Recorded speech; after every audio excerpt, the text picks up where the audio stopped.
Seguimos con parte 3. Razón, racionalidad, racionalización. Llegamos a los instrumentos que nos permitirán conocer el universo completo. Esos instrumentos son, evidentemente, de manera racional. Solo que también aquí es necesaria una autocrítica compleja de la noción de razón. La razón corresponde a una voluntad de tener una visión coherente de los fenómenos, de las cosas y del universo. La razón tiene un aspecto indiscutiblemente lógico, pero aquí también podemos distinguir entre racionalidad y racionalización. La racionalidad es el juego, el diálogo incesante entre nuestro espíritu que crea las estructuras lógicas, que las aplica al mundo y que dialoga con ese mundo real. Cuando ese mundo no está de acuerdo con nuestro sistema lógico, hay que admitir que nuestro sistema lógico es insuficiente, que no se encuentra más que con una parte de lo real. La racionalidad, de algún modo, no tiene jamás la pretensión de englobar la totalidad de lo real dentro de un sistema lógico, pero tiene la voluntad de dialogar con aquello que lo resiste. Como lo decía ya Shakespeare, hay más cosas en el mundo que en toda nuestra filosofía.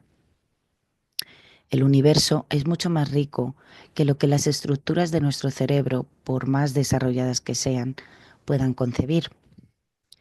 ¿Qué es la racionalización? Racionalización, palabra empleada muy apropiadamente para hablar de patología por Freud y por muchos psiquiatras. La racionalización consiste en querer encerrar la realidad dentro de un sistema coherente. Y todo aquello que contradice en la realidad a ese sistema coherente es descartado, olvidado, puesto al margen, visto como ilusión o apariencia. Nos damos cuenta ahora que racionalidad y racionalización tienen exactamente la misma fuente, pero al desarrollarse se vuelven enemigas una de otra.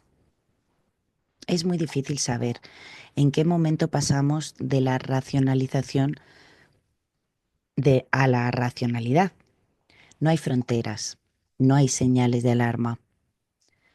Todos tenemos una tendencia inconsciente a descartar de nuestro espíritu lo que lo va a contradecir, tanto en política como en filosofía. Vamos a minimizar o rechazar los argumentos contrarios. Vamos a tener una atención selectiva hacia aquello que favorece a nuestra idea y una inatención selectiva hacia aquello que la desfavorece. A menudo la racionalización se desarrolla en el espíritu mismo de los científicos. La paranoia es una forma clásica de racionalización delirante. Vemos, por ejemplo, a alguien que nos mira en una forma inusual y, si tenemos el espíritu un tanto agitado, vamos a suponer que es un espía que nos sigue. En ese caso, miramos a gente sospechando que son espías y esa gente, mirando nuestra mirada inusual, nos mira de modo más y más inusual y nosotros nos vemos cada vez más racionalmente rodeados de más y más espías. No hay fronteras netas entre la paranoia, la racionalización y la racionalidad. Debemos prestar atención sin cesar. Los filósofos del siglo XVIII tenían, en nombre de la razón, una visión muy poco racional acerca de lo que eran los mitos y la religión. Creían que la religión y los dioses habían sido inventados por los clérigos para burlar a la gente. No se daban cuenta de la profundidad y de la realidad de la fuerza religiosa y mitológica en el ser humano. Por ello mismo, se habían deslizado hacia la racionalización, es decir, hacia la explicación simplista de aquello que su razón no alcanzaba a comprender. Hicieron falta nuevos desarrollos de la razón para comenzar a comprender al mito. Hizo falta que la razón crítica se volviera autocrítica.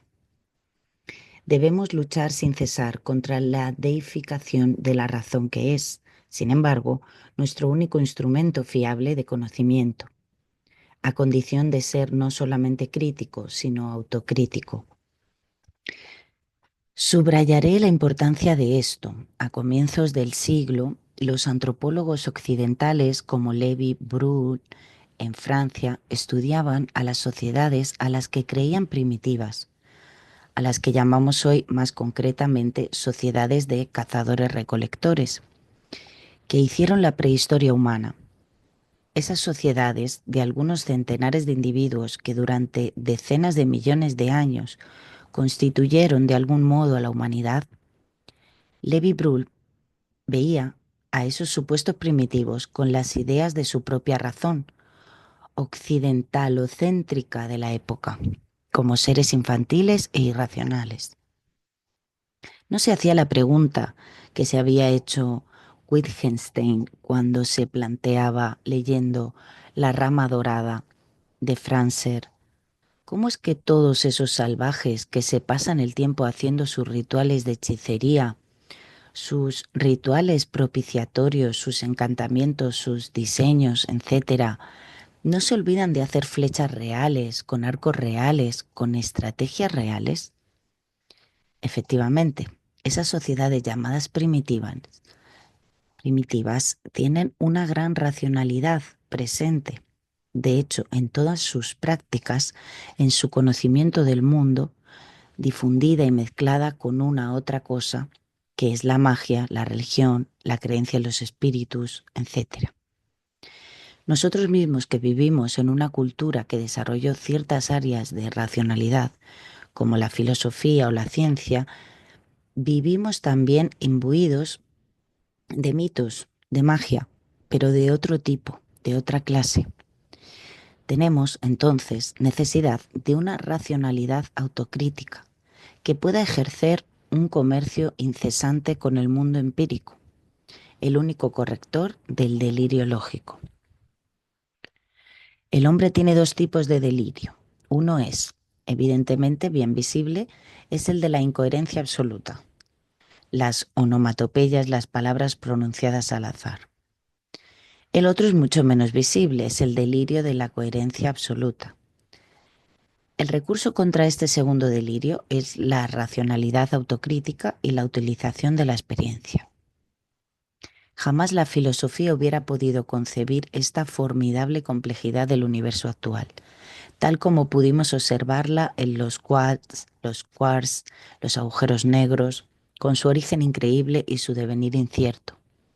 Jamás un pensador hubiera podido imaginar que una bacteria fuera un ser tan extremadamente complejo, de tan extrema complejidad. Tenemos necesidad de un diálogo permanente con el descubrimiento.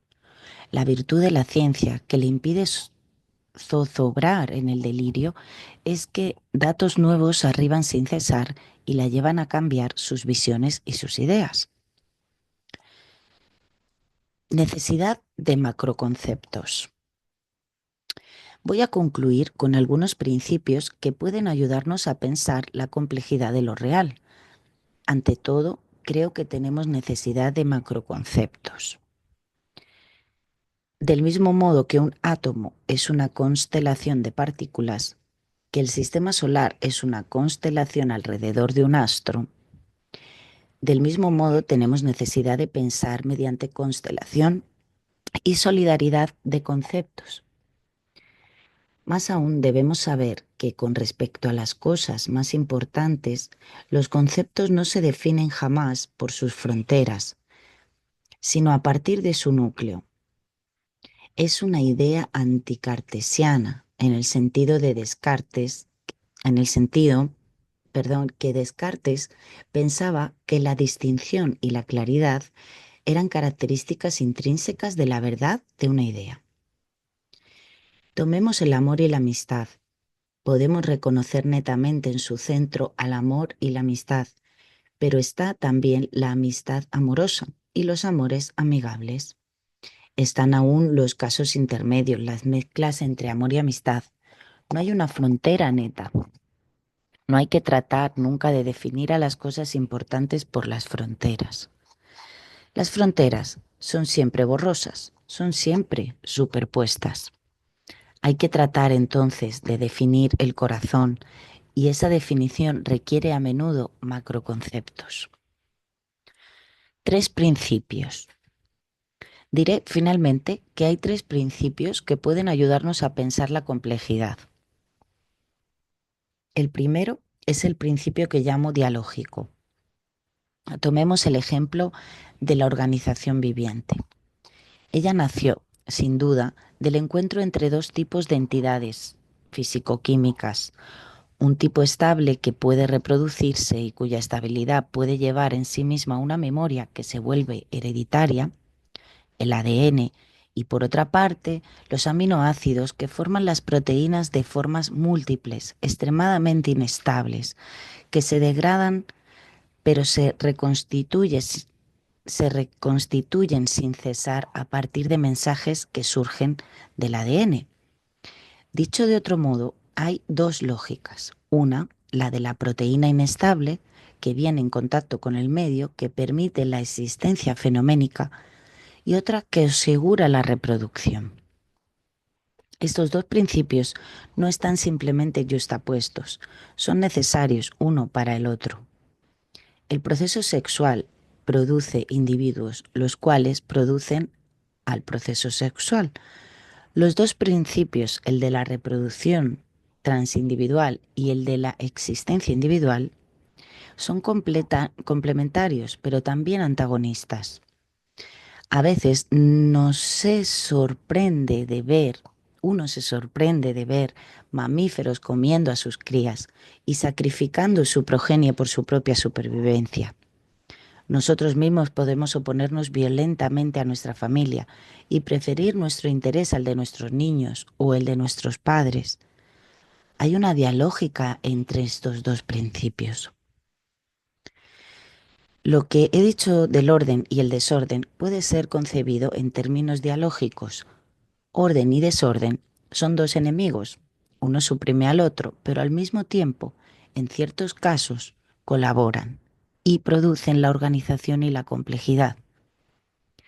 El principio dialógico nos permite mantener la dualidad en el seno de la unidad. Asocia 2 términos a la vez complementarios y antagonistas. El segundo principio es el de recursividad organizacional. Para darle significado a este término, yo utilizo el proceso del remolino. Cada momento del remolino es producido y al mismo tiempo productor. Un proceso recursivo es aquel en el cual los productores y los efectos son, al mismo tiempo, causas y productores de aquello que los produce. Reencontramos el ejemplo del individuo. Somos los productos de un proceso de reproducción que es anterior a nosotros, pero una vez que somos producidos, nos volvemos productores del proceso que va a continuar. Esta idea es también válida sociológicamente. La sociedad es producida por las interacciones entre individuos, pero la sociedad, una vez producida, retroactúa sobre los individuos y los produce.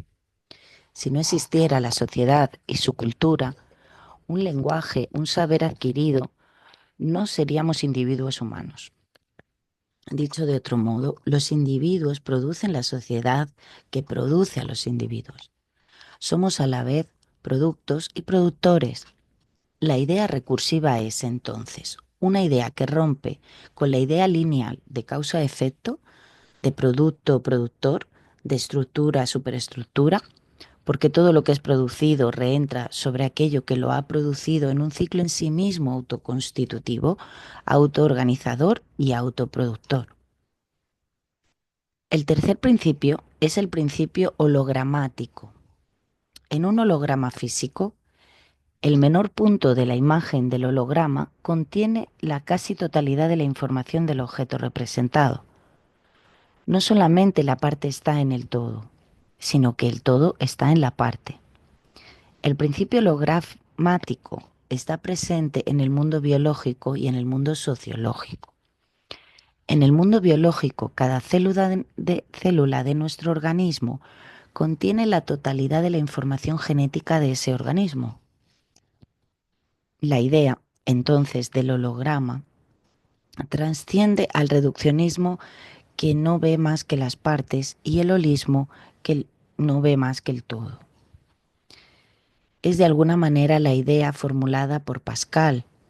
No puedo concebir el todo sin concebir a las partes y no puedo concebir a las partes al todo sin concebir al todo. Esta idea aparentemente paradójica inmoviliza al espíritu lineal. Pero en la lógica recursiva sabemos muy bien que aquello que adquirimos como conocimiento de las partes reentra sobre el todo. Aquello que aprendemos sobre las cualidades emergentes del todo, todo que no existe sin organización, reentra sobre las partes. Entonces, podemos enriquecer el conocimiento de las partes por el todo y del todo por las partes, en un mismo movimiento productor de conocimientos. De allí que la idea hologramática esté ligada ella misma a la idea recursiva que está ella misma, ligada a la idea dialógica de la que partimos. El todo está en la parte que está en el todo. La relación antroposocial es compleja, porque el todo está en la parte que está en el todo.